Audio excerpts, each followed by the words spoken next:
A couple more people will be coming, but we think we can just get started.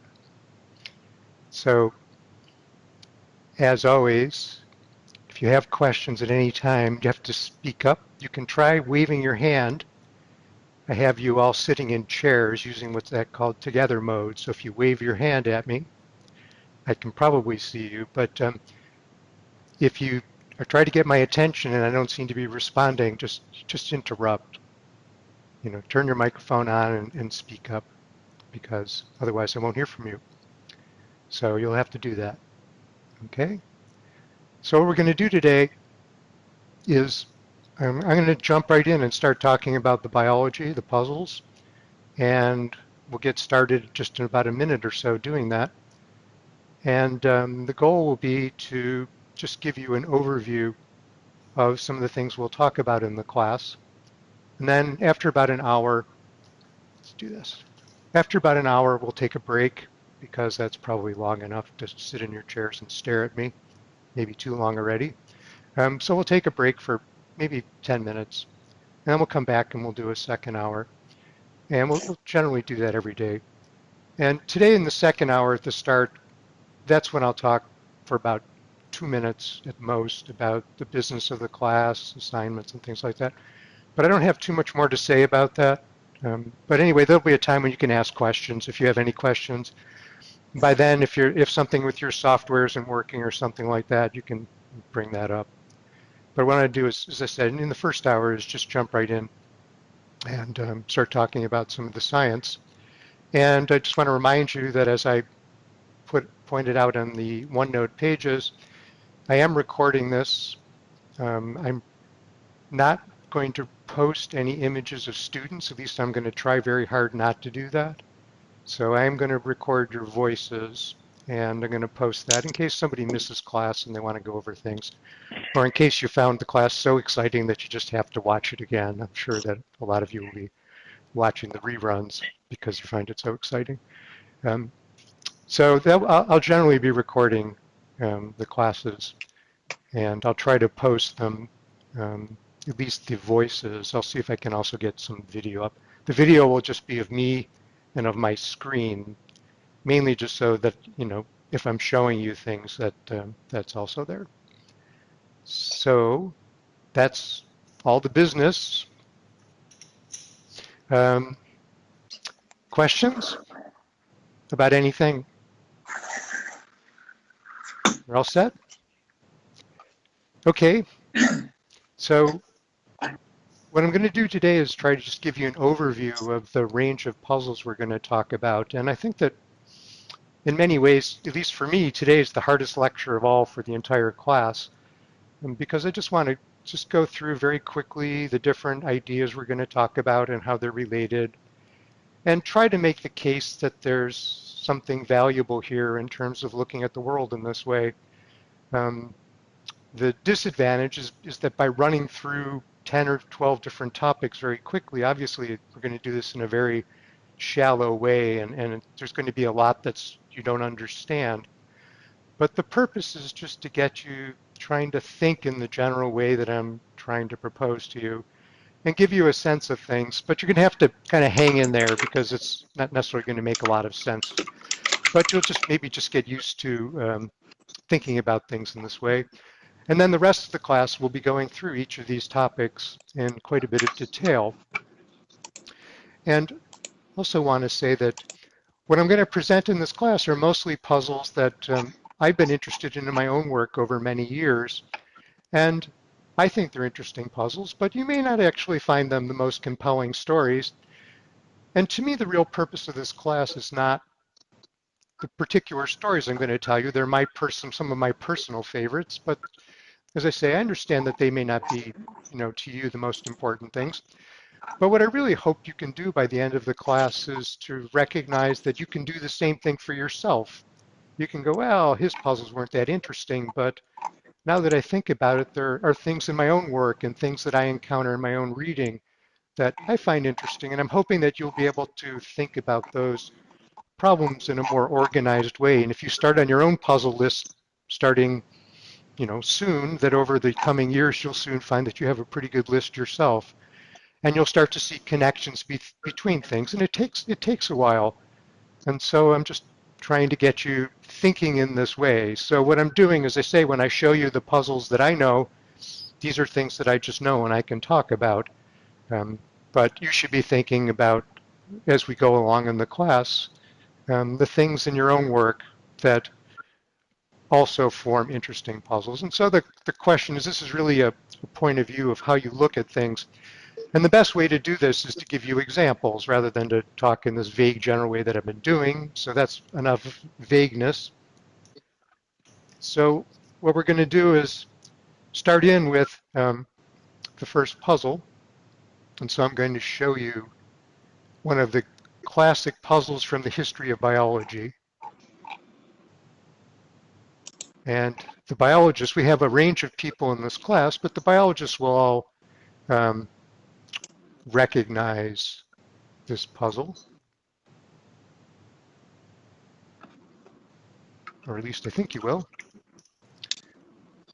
So here's the puzzle, and that is that if you look at the forelimb, somebody has their microphone not muted and is typing, so you need to mute your microphones. Okay, thank you. So these are pictures of the forelimbs of different vertebrates.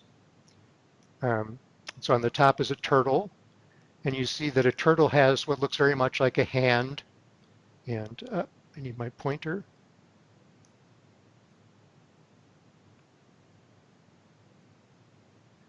Right, so basically the turtle has, 5 digits and a hand, and many of the structures that are very similar to what we have in our own forearm.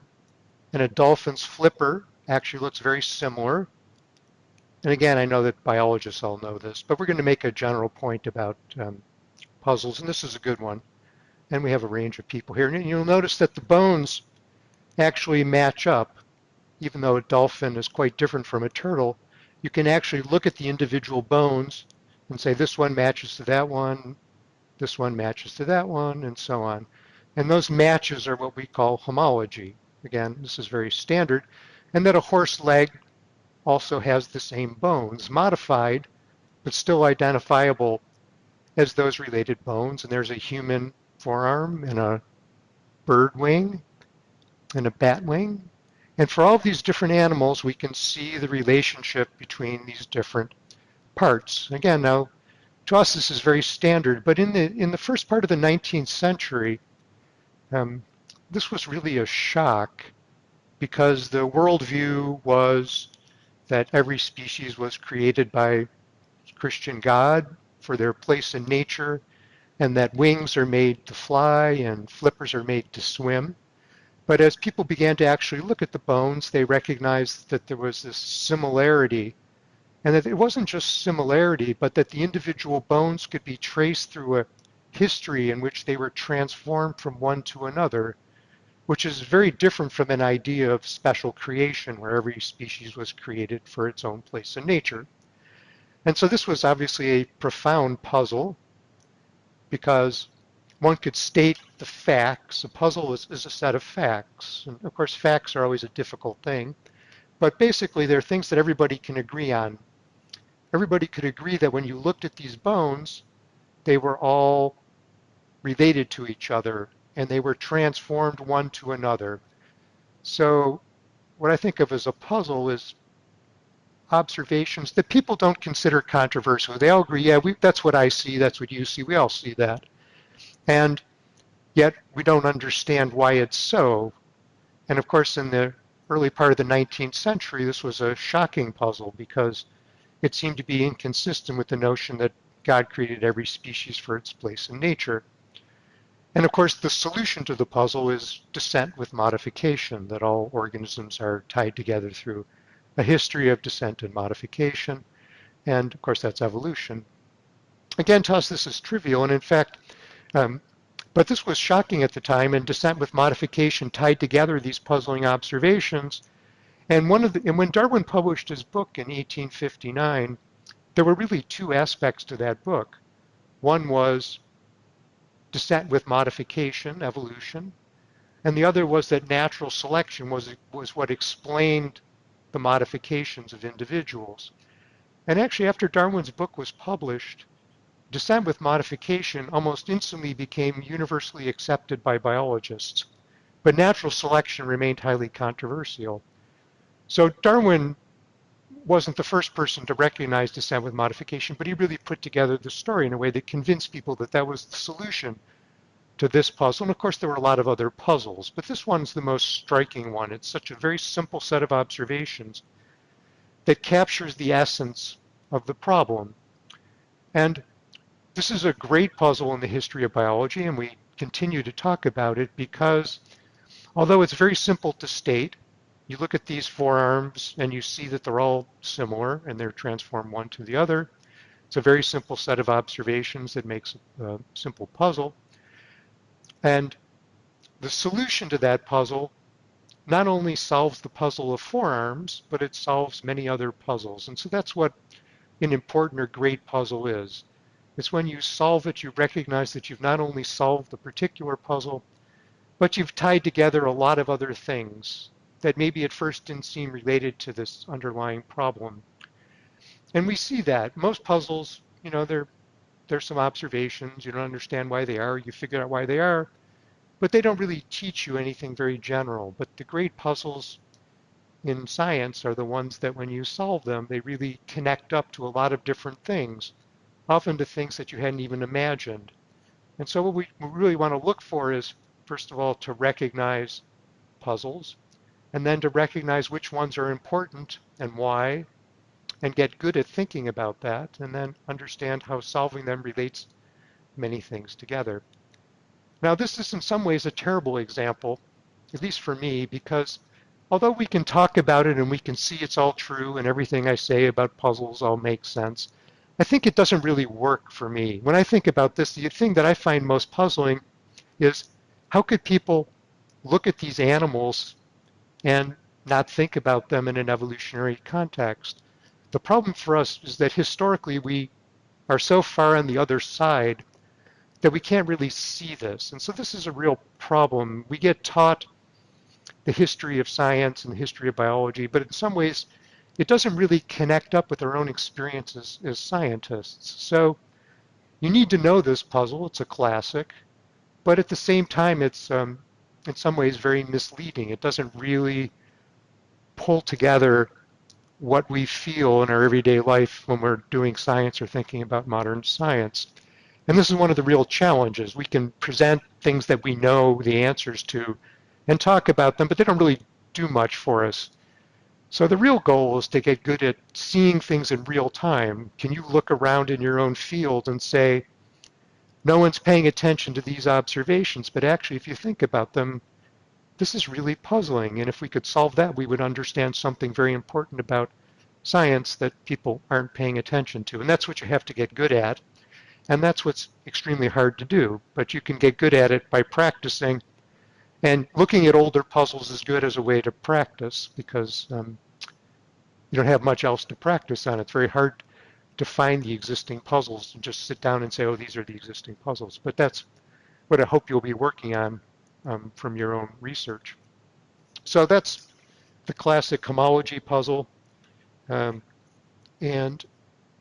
we'll stop for a second and say, does anybody, let me reappear. Okay, I'm back. Okay, does anybody want to ask any questions about that? I know that's probably all of you, or many of you have heard that one before. And, it's actually a fantastic puzzle, but in some ways doesn't really, as I say, it doesn't really strike me as that interesting, even though historically it's intriguing. Okay, so we'll I go have on. one. Yeah, go So, ahead, speak up. did people at the time consider that to be a puzzle, or did Ye- they try to explain it just in yes. terms of like common design language? No, it was a central battle. So the greatest science, there were a few, but one of the great scientists who worked out the actual bone structure was Richard Owen, and he was at the museum. He might have been at the British Museum, or I don't know, the Museum of Natural History in London, and in working in the 1830s and 1840s. And he was he was an incredibly intense believer in creation. And he felt that by looking at these bones that he was working out the story of God's design. Um, but on the other hand, other people, so Darwin was was trained in he was trained in theology, and he read some of the famous books on creation when he was young as a student, and he bought it. He was, as a student, he was a creationist, and but by the time he came back from the Beagle, you know the story probably, he had changed his mind, and he couldn't look at the world that way anymore. And so he and Owen were just vicious rivals. Owen in particular was really attacked Darwin. So um, this issue of homology was really front and center in the battle over whether one could look at the evidence around us, around them at the time, and say that the evidence is consistent with special creation, yes or no. And that did form a central puzzle and was really at the heart of an intense personal and scientific debate. So it was very real, the issue of homology. There were many other puzzles that, I mean, Darwin's great genius was really in identifying a wide series of puzzles that could all be tied together. Um, we could talk more about Darwin. I mean, some great stories about how Darwin thought about things. Um, I'll say very briefly that to me, Darwin's greatest insight and greatest um, ability to achieve something really came from his willingness to believe that there was a simple explanation that tied many seemingly unrelated things together, that there could be a simple explanation.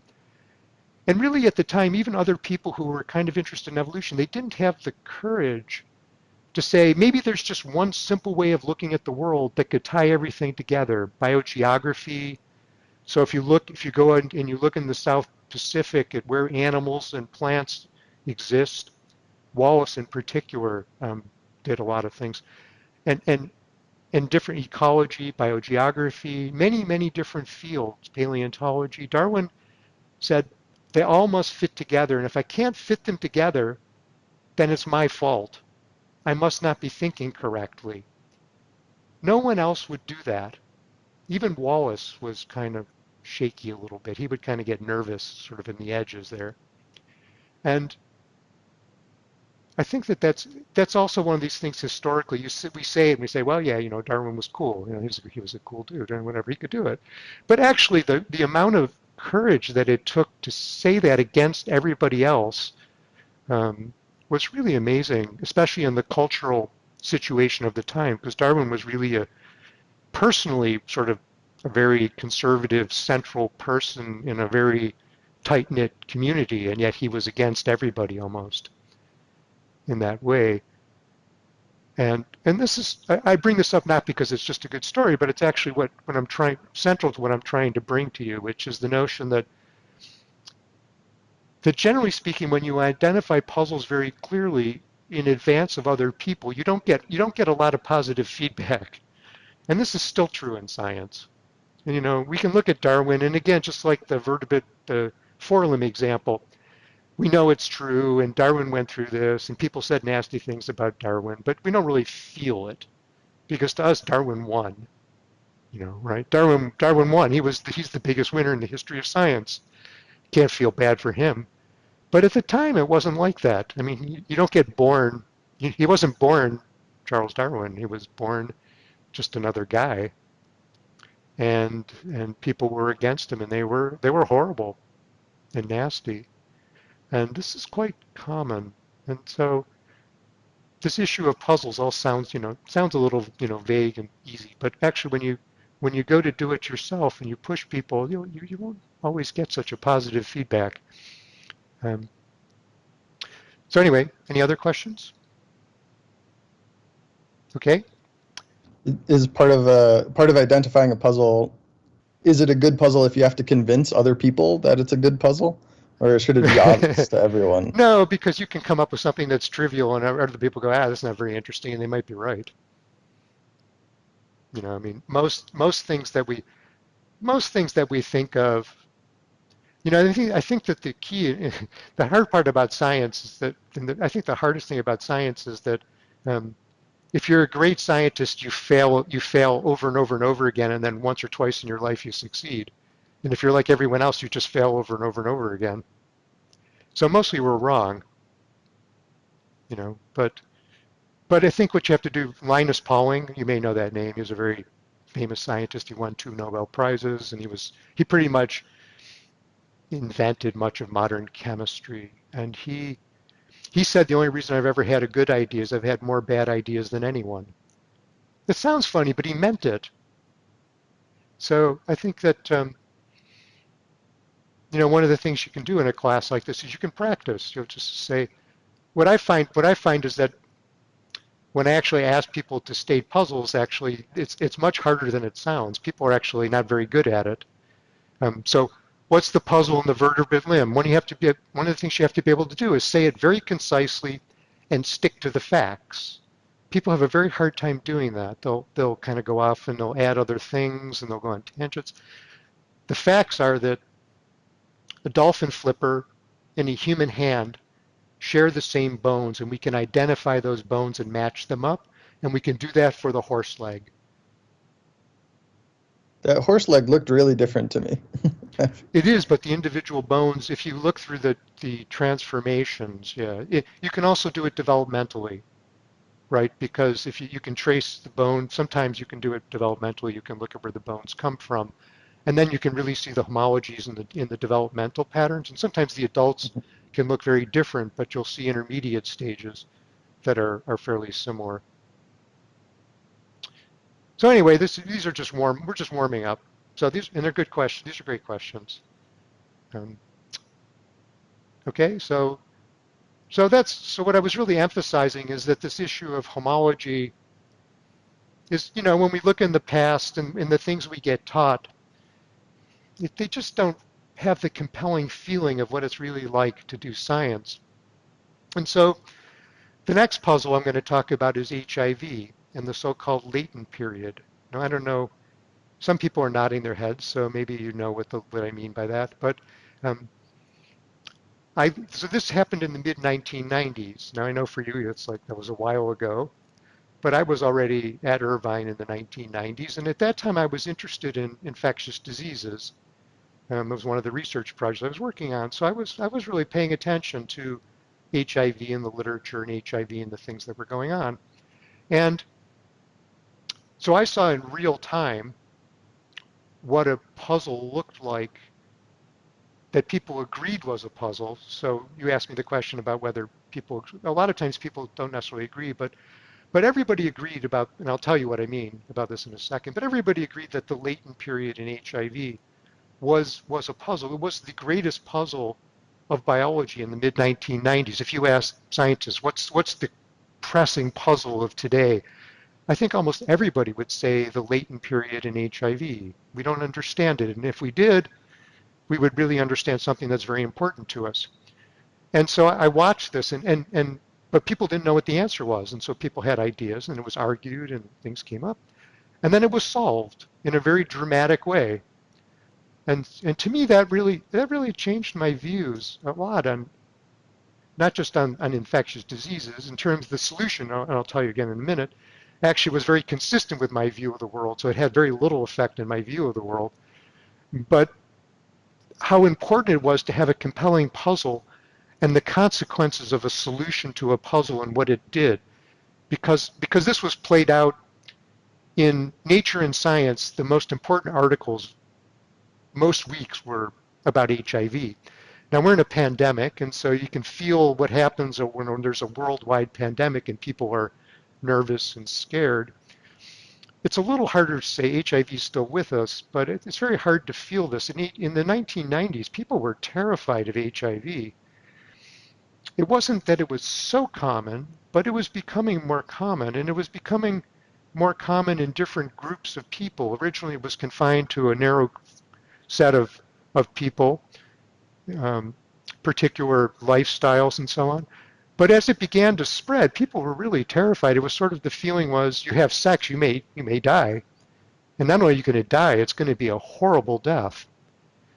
Um, And so that was, people didn't, that wasn't such a good feeling. People were pretty uncomfortable. And there was no cure in those days. There was no treatment in those days.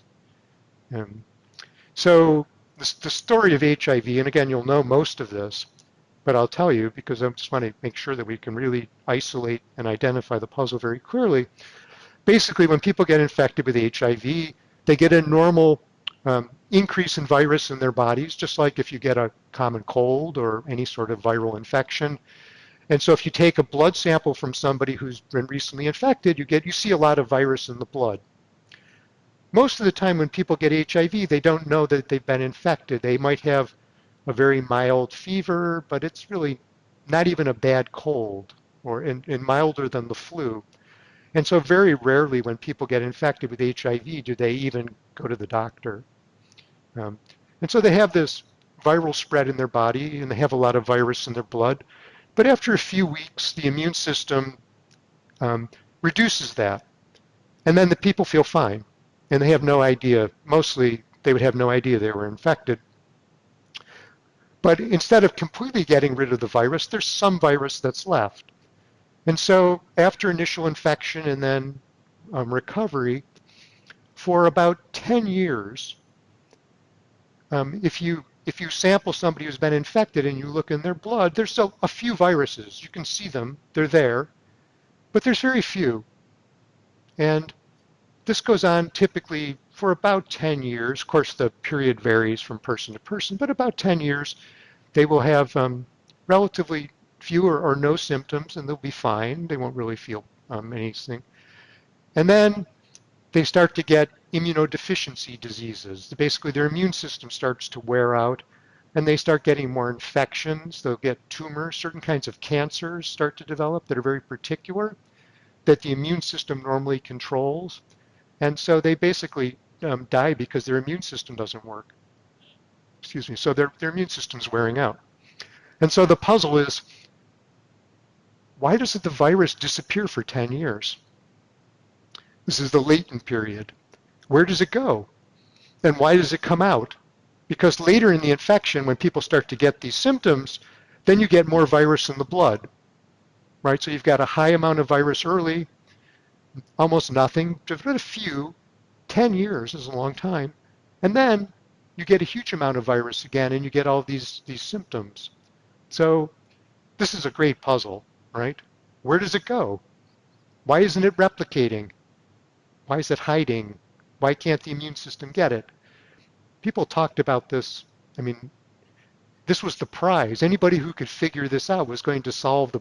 Everybody agreed. It's very rare in science that you get everybody agreeing this is the puzzle of the day, but really it was. And the explanations were, oh, it goes into particular tissues that are protected from the immune system. The immune system can't get it at that particular tissue where it's hiding. We don't know where it is, but there's lots of ideas. And then eventually it spreads out of that tissue through the body and, those kinds of ideas. Or, HIV integrates into the genome. It integrates into the genome, and for some reason it doesn't replicate. It just stays quietly in the genome, just like some bacteria do, until some signal comes along. What's the signal that causes it to come out of the genome? Those were the explanations. But the solution was completely different. And it's interesting. So here's what's really interesting. The puzzle is you see very few viruses. So what you naturally think is, and everybody thought this, there's very few viruses, so it must not be replicating very much. Because if it was replicating a lot, we'd see a lot of viruses. But actually think about that. The solution is that that's not correct. If you go and you see a small population size, so you just go to some isolated area and you look at a particular animal species, and the animal species has a small population size, does that mean that it has a low birth rate? No, of course not. Population size is the balance between births and deaths. So if you've got a high birth rate and a high death rate, you can have a low population size.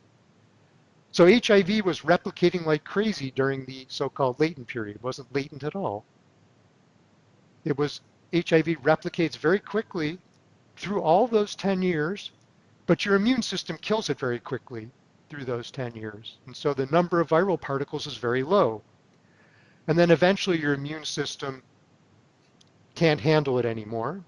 And that becomes the puzzle, right? And that became the second puzzle after people figured out that the virus was replicating very quickly. And the way people figured out the virus is replicating very quickly is if you have births and deaths, you can never tell whether births and deaths are high or low. You have to block one. If you can block births, you can look at deaths. And that's what people did. You can use RNA inhibitors to block births, and you can look at the rate at which the viral particles are cleared. And you can see that they're being cleared very quickly. That means that the birth rate must be very high to balance that very quick clearance in order to keep a balance. And so people solved that. And so, I mean, it was a great puzzle because it was very important for public health. But it was a great puzzle because it changed a lot of things. First of all, for practical consequences, in order to come up with a treatment for HIV, you need to know how fast HIV mutates and evolves. If HIV is replicating very slowly for many years, then it's going to be very slow at evolving resistance because it's not mutating and replicating very much. On the other hand, if it's replicating very quickly, it's going to be mutating very fast, and it should overcome drugs very quickly and evolve resistance very quickly, which is in fact what really happens. When people recognized that it was replicating very quickly, then they changed how they thought about coming up with treatments and eventually came up with combination therapy. Combination therapy is basically using multiple drugs at the same time so that if a virus mutates and that mutation would allow it to overcome one drug, there would still be another drug there that would kill that virus, and so that mutation never spreads. And so if you have enough drugs combined together, you can prevent the virus from ever getting enough mutations simultaneously. But you need to know how fast it mutates and replicates in order to figure that out. And once people had a sense of the replication rate, they could figure out the combination therapy that was needed. And in fact, they've done this, and HIV is now a treatable disease. And the treatment success is very high through combination therapy. So practically that was important. Now combination therapy connects up with lots of things because if you look at the history of agriculture, combination therapy is the way that plant pathologists actually deal with plant diseases. And integrated pest management is also the same idea in controlling agricultural pests. So you see connections between different fields. The idea being that if you have an organism that can overcome one barrier, then what you need to do is get enough barriers together so that it's very hard for the organism to simultaneously overcome all of those barriers. That's just combination therapy. Sometimes it's called pyramiding. Sometimes it's called integrated pest management. Most people who work on viruses still don't know that combination therapy was not invented for HIV, that it was actually something that was used very commonly in the 1940s and 50s in breeding in agriculture for disease resistance. So you can see these deep connections. And this is common for a solution to a great puzzle, is that the solution often has this sort of resonance across other fields. But another thing that happened that was really interesting with regard to the HIV puzzle was sort of a sociological thing. I hope I don't offend anyone here, but I was studying infectious diseases, but I was trained in ecology and evolution. So my view of infection is very population oriented. When I think about an infection inside of a body, I think of a population of viruses and I think of a population of immune cells. And most people who are trained with some ecological background think the same way. And in fact, the people who solved the puzzle of HIV were people who were trained in ecology. And I think this was a bit of a shock to the virologists, because if you asked a virologist, what's the probability that an ecologist is going to solve the puzzle, the greatest puzzle of the day, which is HIV, and we're in the latent period, I don't think you would have gotten a lot of positive answers from most molecular virologists, who are really the dominant people in HIV research, for good reason. And these are brilliant people. I'm not criticizing them. I mean, and I mean this specifically for the real people involved because I was following the field very closely. These were truly brilliant scientists who were working on HIV, but the dominant people were all molecular RNA virologists. And they didn't, if you asked them about birth and deaths and birth death models and that sort of thing, before the solution came out, I don't think any of them could have explained to you what a birth death model was and how we would understand population sizes. But it was interesting because as soon as the solution came, within a couple of weeks, the very best article that was published summarizing the solution and its consequences was written by an RNA virologist named John Coffin, I believe. And he gave a perfect description of ecology, population ecology, in viral terms. It's not that molecular RNA virologists are stupid. They're not stupid. They're brilliant, many of them. They just didn't believe, based on their own scientific history, that you solve puzzles by thinking about births and deaths and populations.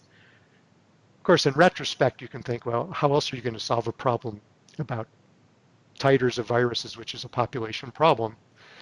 But it just wasn't how people thought. And one of the reasons why I'm emphasizing it is that the solution was such a shocking, prevalent, widespread phenomenon that you could see the repercussions for how it changed people's thinking so profoundly and so quickly. It was almost instantaneous. All of a sudden, molecular virologists were experts in writing differential equations to describe population dynamics in a matter of weeks. Once they realized how important it was for what they did, they figured it out and they incorporated it into their own field of study very quickly. And so, but here everything just came down to this real focal puzzle. So this is more in real time. And again, to you, it's a story, and it's a good story. But for me, having lived through it, it was really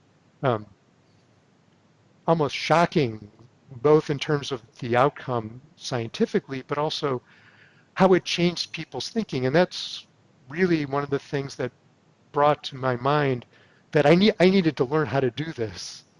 I needed to learn how to identify puzzles and find solutions and find the solutions that connect different things up to each other. So, so that's what we're trying to do. Pause for questions.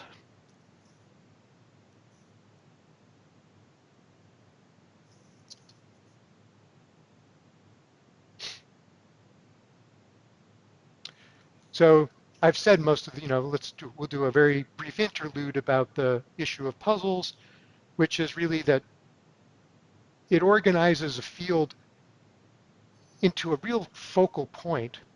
So for example, I don't know if you've ever tried to learn immunology, but it's not easy.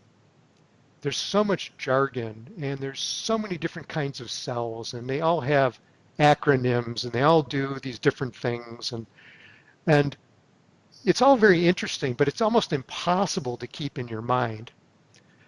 But if you try to learn immunology in the following way, try to learn immunology by focusing on the puzzle of HIV.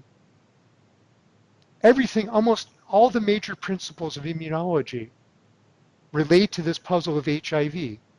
If you go back and you try to study immunology, relating everything that you learned to the puzzle of HIV, I'm going to make the claim that you could teach yourself immunology and you'll remember it because you'll remember, oh yeah, the T cells do this and that's crucial because that's when the killer T cells are controlling the HIV, but the helper T cells are what HIV infects. When HIV lowers the population of helper T cells, that makes it hard to develop antibodies. You probably don't know what I'm talking about, but you would, because it's all a story that fits together in a very simple way. The pieces fit together and make sense. But immunology is rarely taught that way. It's taught like, okay, there are B cells and they do this, and there are T cells and they do this. And then you get taught little, subplots. In order to make antibodies, these cells interact with each other and they do this or that. But when you talk about HIV, it's life or death.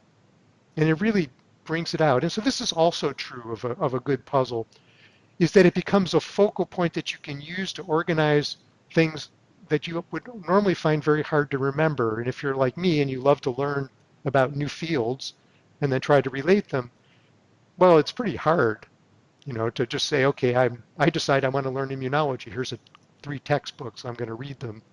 Um, it's a real challenge. I've done this. But if you have this puzzle, you can really, it's really a focal point. You can learn out from the puzzle out to a discipline instead of learning a discipline and then kind of searching around for how it helps you with understanding things, which is the usual way we get taught. To me, that's completely backwards. And I think that that's also something that's very powerful. So what we're trying to do is, with these examples, is to help you build a little bit of a search image for things. Now, it's not so easy to go from HIV to your own research and say, okay, now I've got it. Here's the puzzle of the day. But you have to keep on doing it. And the key is to really be able to, again, stick to facts. These are things that everybody would agree is true. And this is why it's puzzling. I can state the facts and the puzzle very quickly. In 3 or 4 sentences, I can explain to you why it's a puzzle. And you won't disagree with me because I'm only going to tell you are some things that are known and why that is inconsistent with something that we should understand, but we don't. So puzzles are actually, in some sense, to get back to Matt's question, puzzles should never be controversial or rarely controversial. One of the special things about them is that it's something that everybody can agree on. So to me, the best seminars, if you're going to give a research seminar, the best thing you can do is start out by just giving a puzzle, explaining things that are true, factual things that are true that everybody in the audience can follow, how they fit together, and how once you focus your attention on these facts, you're going to go, wow, that does something's going on here. If you can do that in the first 3 minutes of your seminar, everybody will like your seminar. They will probably disagree with everything you say afterwards, which is your attempt to explain what you think is going on. Most of the time, people are like, well, I don't believe what the person said. But once you get their attention for the puzzle, then they're engaged. They're ready to argue with you and prove that they're smarter than you are. And nothing that people like better than a good puzzle where they can prove they're smarter than you are. They'll love your talk. They'll think it's one of the best talks they've ever heard because they'll walk out going, oh, I got to figure this out. This is really interesting. I didn't like that person's explanation, but they're onto something. And so really, I know that, so I'm telling you, whenever you go to a seminar or hear a seminar, listen, and then if the person doesn't give you the puzzle at the top, your job is to do it for them. Listen to the whole seminar and say, what they should have done at the first 3 minutes of the talk is say this. Okay? And that's how you can practice. And let's face it, most of the seminars we go to, we end up thinking about something else, or what's for dinner or something like that. But this is actually something you can do that's very productive and interesting because you can always be training yourself to do this. And you can practice yourself. Can I state the puzzle in a very clear and simple way? So that's what I want you to be doing. Not only in this class, but you should be doing it all the time. That's sort of the habit that I think that you should get to.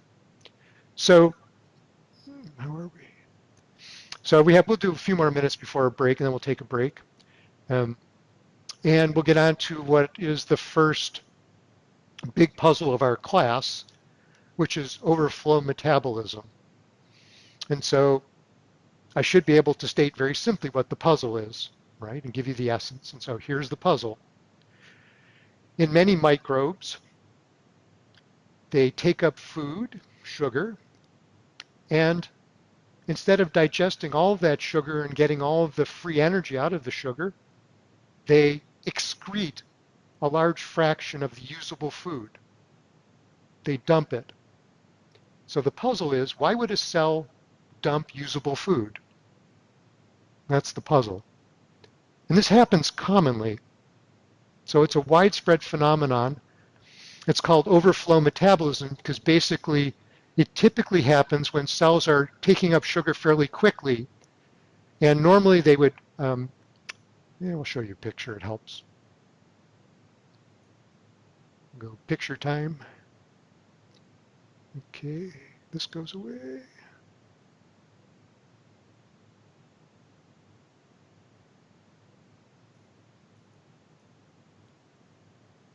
Okay, here's the picture.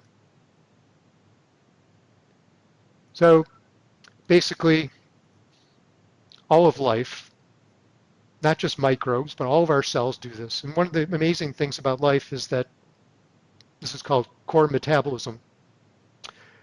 Core metabolism is the same for all living organisms. They take up sugar.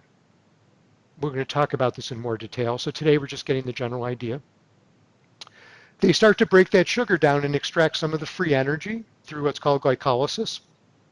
And that gets about maybe 15% of the free energy in sugar through glycolysis, just a fraction of the energy. And then normally that's passed into, in most cells, not all cells, but most cells of life, it's passed into something that's called the TCA cycle, tricarboxylic acid cycle, or the Krebs cycle. And a little bit of the free energy is extracted here, but mostly the TCA cycle or the Krebs cycle, those are the same thing. Those are just different names for the same thing, TCA or Krebs. It's just a setup. You go through the TCA cycle to set up going through this process called electron transport and oxidative phosphorylation. And really almost all of the free energy from the initial sugar comes through this phase down here. Let's use this pointer here. Comes from this free energy. You get this from the electron transport. So if you're going to be dumping sugar, so this is not sugar, this is, but basically, if you're going to be dumping this molecule like acetate or ethanol, fermentation, this is often called, if you're going to be dumping these fermentation products out, you're throwing away most of the potentially usable food. So I think it's pretty much easy to understand why it's a puzzle. Why would cells throw away usable food? Because obviously getting and acquiring free energy is the basis for everything that cells do. And yet there they are excreting so much of it. And so this typically happens when cells are growing fast. Let's see, I think I don't need to show you anything right now. So I'll reappear. Um, this typically happens when cells are growing very fast. And what happens is when they're growing slowly, most of the sugar gets processed through the whole chain, all the way through TCA and electron transport. And so the cells are getting all of the free energy that they can out of the sugar. But as they start to take up sugar more quickly and grow more quickly, then what happens is that they continue to pass some of the sugar through TCA and electron transport, but then they start to shunt off some of the sugar that goes through glycolysis and comes off through and excretes as acetate. And so as they grow more quickly, they tend to start excreting more and more of the food. And this is very typical. And so the question is, why do they do this? And this seems like a candidate for a good puzzle because this is really about core metabolism. This is about how all cells in life obtain their free energy to drive their business. So if we can understand this puzzle, we might understand something very general about core metabolism and a variety of other aspects that we'll see later that connect up, which we haven't quite talked about yet, but we'll get to. So that's basically the puzzle. And let's see, I think what we'll do is take a 10-minute break. It's 10:50 now. We'll start again at 11. You can turn your camera off, but don't leave the meeting. Stay in the meeting. It's usually better. Rejoining sometimes is a problem. And if you can't rejoin, you'll be gone. I'll probably never hear from you. So stay in the meeting. If you want to turn off your camera, that's fine. But try to be back and ready because I'll start talking probably at 11. So you should be back a minute or two before that. Okay, so I'm going to turn my camera off, but I'll see you in a few minutes.